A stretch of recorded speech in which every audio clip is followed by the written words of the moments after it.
When I was in college, I didn't know what I wanted to do. I didn't know that I wanted to go into accounting. I actually started off wanting to be a veterinarian. I found out in my sophomore year at college that I would have to change universities if I wanted to pursue a career in veterinary medicine.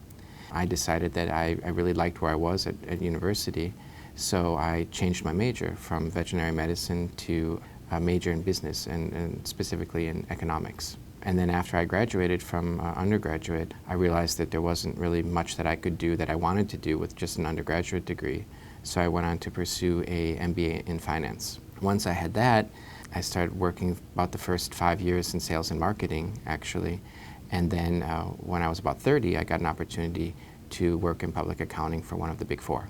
I started off as an associate, and I immediately got drawn into internal audit and forensic accounting. I spent about 5 years doing that, really learning a lot about what fraud examination and fraud investigation is about, because you had to look at people, processes, really be almost like a Columbo trying to figure out what was going on and then able to document that.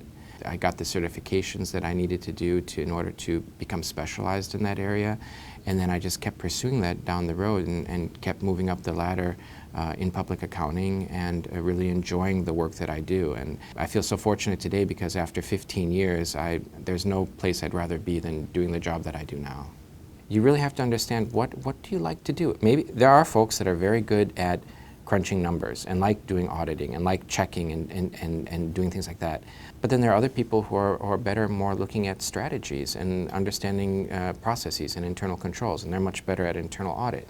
So I think I would say that everyone has to follow their passion. If you want to get to where I'm at, if you would be interested, for example, in forensic accounting or fraud examination, I tell folks it's good to get first your base. You can't just jump into it because you don't have the tools necessary in order to do it well. So by base, I mean most folks, they go to undergraduate, they get an accounting degree. Accounting is really the basis of business, so it's not bad to understand accounting. Once you've done accounting, of course, there's options to you whether or not you're going to do a CPA. But once you have that, you can then think about going into other areas like internal audit and understanding processes.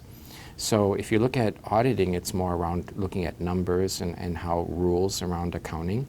And once you get into internal audit, you start looking more at processes and internal controls. Building upon that, you can go, the next step would be understanding risk and risk management. Because then that's sort of what you're addressing in the internal controls. And then as a last step, you can then specialize in understanding fraud, because once you understand accounting, processes, people, risks, then you can also go to the last aspect of it, which is how do people commit fraud in order to circumvent controls, in order to get around the accounting policies and procedures, and in order to hurt the organization.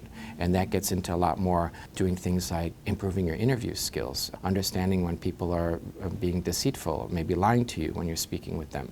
So, that obviously takes time, but if you get there, if that's something that interests you, it's a great career.